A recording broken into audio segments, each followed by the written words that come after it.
होलिका दहन बुराई पर अच्छाई की जीत का प्रतीक है।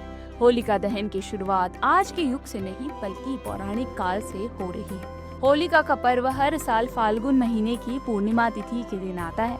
होलिका दहन को लेकर कई प्रचलित कथाएं हैं, जिनमें से एक कथा भक्त प्रहलाद और होलिका की है। तो आइए इसी कथा के बारे में इस वीडियो में हम जानते हैं। पौराणिक कथा के अनुसार कहा जाता है कि हिरण्यकश्यप नाम का एक राजा हुआ करता था, जो कि दानवों का राजा था। हिरण्यकश्यप का एक पुत्र था जिसका नाम प्रहलाद था, और प्रहलाद भगवान विष्णु जी का परम भक्त हुआ करता।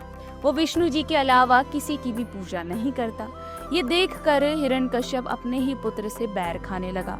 उसे लगता था कि मैं इसका पिता हूँ, फिर भी ये मुझे छोड़कर भगवान विष्णु जी की ही पूजा कर रहा है। उसने कई बार भक्त प्रहलाद को भगवान विष्णु जी की पूजा न करने के लिए कहा, लेकिन भक्त प्रहलाद तो भगवान विष्णु जी का ही परम भक्त था।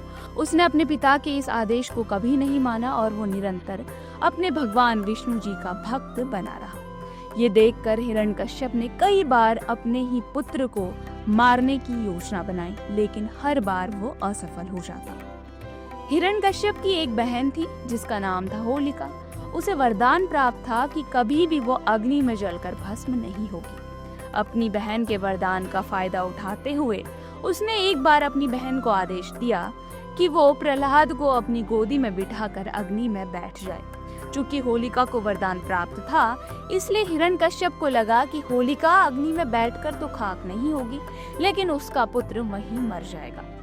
होलिका जैसे ही भक्त प्रहलाद को लेकर अपनी गोद में चिता पर बैठती है, यानी कि अग्नि पर बैठती है, तो कुछ ही पलों के बाद होलिका जलकर खाक हो जाती है। लेकिन भक्त प्रहलाद को भगवान विष्णु जी का आशीर्वाद प्राप्त था, इसलिए वो आग की जलती लौ उसका बाल भी बांका न कर सकी, और देखते ही देखते होलिका राख बन गई। इसी घटना को देखते हुए होलिका दहन की परंपरा शुरू हुई, और होलिका के पर्व पर लोग बुराई पर अच्छाई की जीत का पर्व मनाते हैं।